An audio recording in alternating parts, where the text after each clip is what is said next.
m'appelle Samuel Sed, je suis le président de la CPME Haute-Garonne ainsi que de l'Occitanie. Je représente ici la délégation Occitanie qui est venue en complément de la délégation CPME nationale dans laquelle nous venons visiter le CES depuis maintenant plusieurs années, depuis 3 ans exactement, et pour lequel nous avons mis en œuvre un certain nombre d'activités et d'actions que je vais m'efforcer de vous détailler.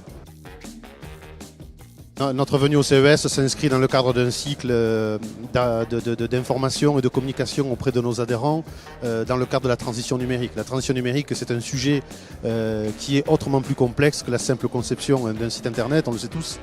C'est quelque chose qui concerne aussi bien un vendeur de sandales qu'un ébéniste, qu'une entreprise ou qu'un grand groupe.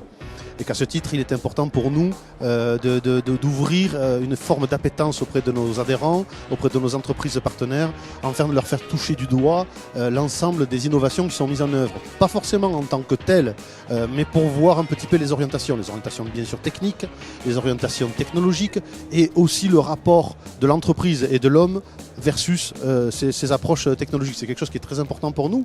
Et donc on vient ici en mode Bob l'éponge pour absorber un maximum d'informations et de manière à pouvoir, lorsque l'on rentrera au pays, être en mesure de proposer des éléments complémentaires et de fédérer encore plus nos adhérents et nos entreprises dans nos projets de développement.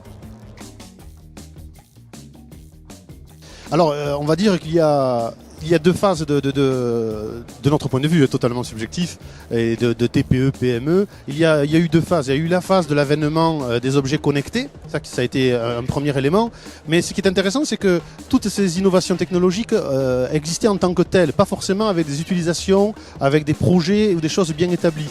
Et ce n'est que par l'arrivée progressive de toutes ces technologies que finalement, tel un puzzle, les choses sont arrivées et ils ont commencé à se connecter. Et finalement, on a fait les choses à l'envers. On a eu de la découverte technologique qui par la suite a révélé des besoins. Et là on est plus, si j'ose dire, dans une phase de révélation des besoins où on s'aperçoit que toutes les technologies liées à l'IoT, l'Internet des choses, Internet of Things, justement, pouvaient permettre d'agir. Et là, c'est tous les thèmes qui sont développés sur l'être humain, la santé, les développements, la partie commerce pour justement tout le travail qui est fait de captation de données et donc de big data, d'intelligence artificielle. On voit rapidement que les choses se recomposent assez facilement. C'est quelque chose qui pour nous est passionnant.